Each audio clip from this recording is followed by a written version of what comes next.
Hello, everybody. Welcome to my thoughts on the new Pope, Pope Leo the 14th. I have a lot of different thoughts about the papacy, obviously, as a leftist. And not leftist as in a liberal, but leftist as in a Marxist, right? But I say this because obviously there's a bunch of evangelicals now in America seeing that they can't weaponize the use of a pope and are calling him a Marxist, despite the fact he is a centrist, aka, depending on how it's done, fascist light. Now that does not mean. Now, I'm not saying that just because you are a centrist, that makes you as, terrible as a person like Hitler. No, it just means that you are still problematic as an individual and not fully class conscious of what is going on and the like. But to talk about this, I think that this is either going to go very badly or could possibly go very badly, but in a potentially positive way, right? I want to start by saying that the papacy and the Vatican will never become a truly progressive institution, right? This is because of the fact of their history with both being extremely classist and also being bigoted and the like. Remember, there's a reason why the stereotype of Catholics is that they are not, Jesus was poor, but rather Jesus was king first mentality when dealing with people. Yes, they will send missionaries to poor countries, but this is not in a way that is to help them directly in a dialectical sense. This is in a sense of giving them faith to help them. And as Marxists, we need to understand that it is not faith that will change the class struggle and understand and change the conditions around us, but rather understand that religion is one of those things that why people like Marx or Lenin said that they were the opium of the masses. Because they feed them the idea that if you work hard enough, or rather, even if you do not work hard enough, you will be guaranteed a spot in paradise. You will be given pie in the sky, right?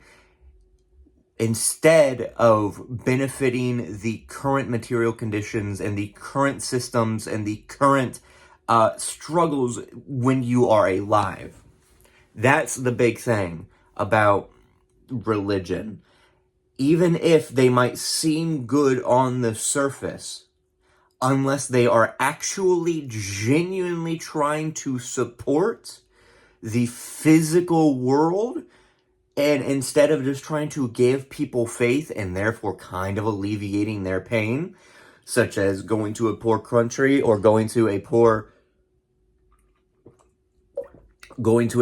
nation to spread the gospel and saying, hey, if you pray hard enough, you might just, turn out better, then they are not doing anything.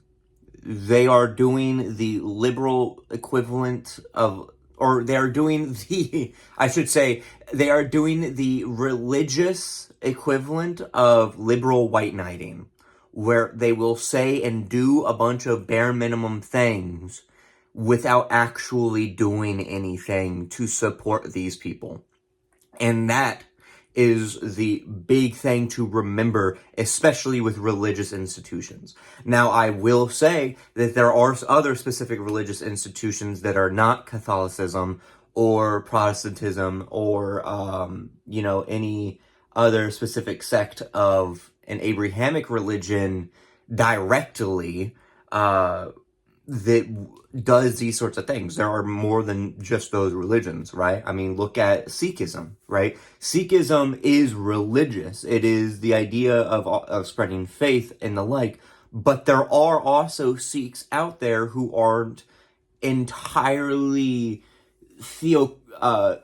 have a not theocracy, theological belief in that there is a higher power, but rather believes in the idea that them doing these good things, doing charity and benefiting people directly, not just donating money, but literally being in the streets and alleviating people of pain, is itself God. And that is where we as leftists need to have a bit of nuance when discussing these things. Anyway, moving on to actually Pope Leo the 14th. He's a centrist. He has many problems, but he does have some green flags. But I was speaking to a friend of mine, and I think that fundamentally Leo the 14th is probably the most pope we've had in a while, because he does not lean too much into one lane or the other. He is, again, centrist, but this also causes neutrality as well. And now neutrality can be a good thing, but it can also be a very bad thing as well. So him being this, centrist thing starts to show him as being, again, the most pope. He isn't, all golden throne and everything like that, like certain evangelicals would want him to be, but is rather a little bit more modest with the way that he looks, but is still the regal look, the almost traditional look of what a pope has thought to look like throughout history. And given his views on many different things, it makes sense. When it comes to theology, he is very conservative. He is very, by the book, and the like. And the thing about that is that can be both beneficial, but can also be weaponized for bad as well, due to certain translations, certain prevalency of certain lines of thinkings and traditions of reading of the Bible and the teachings of Jesus Christ.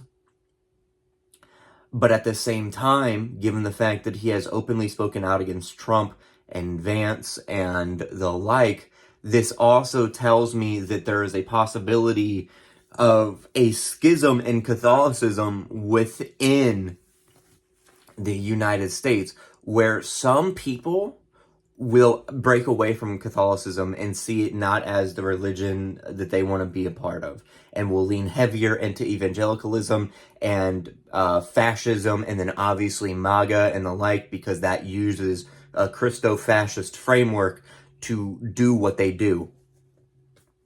While others will begrudgingly, they might silently maul, they might, or openly, vocally do it, but will eventually become complacent because they are Catholic, right?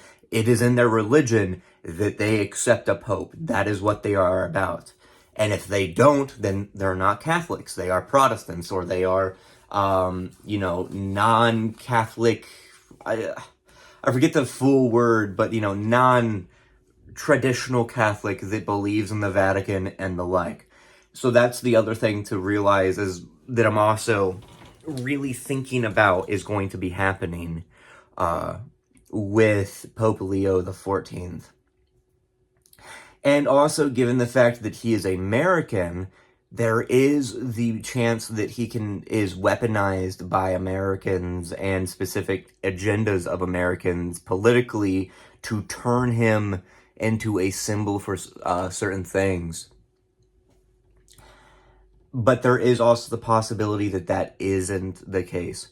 Actually, no, it is either that they could use him as a devil symbol of being like, oh, well, this guy's a Marxist, blah, blah, blah, blah, blah. Actually, yeah, that's, all these videos are done off the cuff, by the way. I don't have a script. I just talk. But I already talked about that, how evangelicals are calling him a Marxist and everything, despite the fact he's a centrist and is still fundamentally tied to capital and the like in one way or another, because it's the fucking Vatican, right? And the Vatican makes a ludicrous amount of money off of business and the like.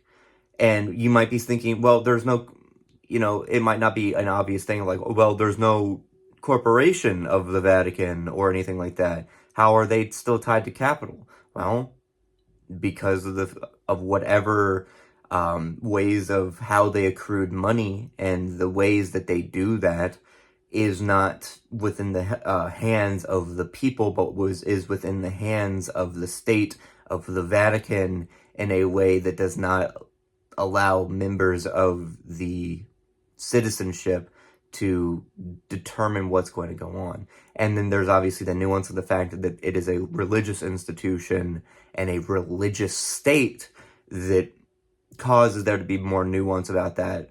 But fundamentally, they are still tied to the financial status of the world. They are not communist. They are not leftist. They are not socialist. They are not owning or allowing citizens to own the means of production. But they themselves are not also the ones in direct control of it as well, because the Vatican is a very weird state. It is a very strange thing going on. But yeah, that's really just my thoughts currently, and, you know, this only just happened, and I was thinking, you know what, fuck it, why not? Why not just release a video talking about my ideas of it, ramble for a while, and see what people think. So, yeah, thank you all so much for watching. If you want to support me, I have a Patreon down below. But, as always, I'll see you guys in the next video. Bye-bye. Scratch my nose.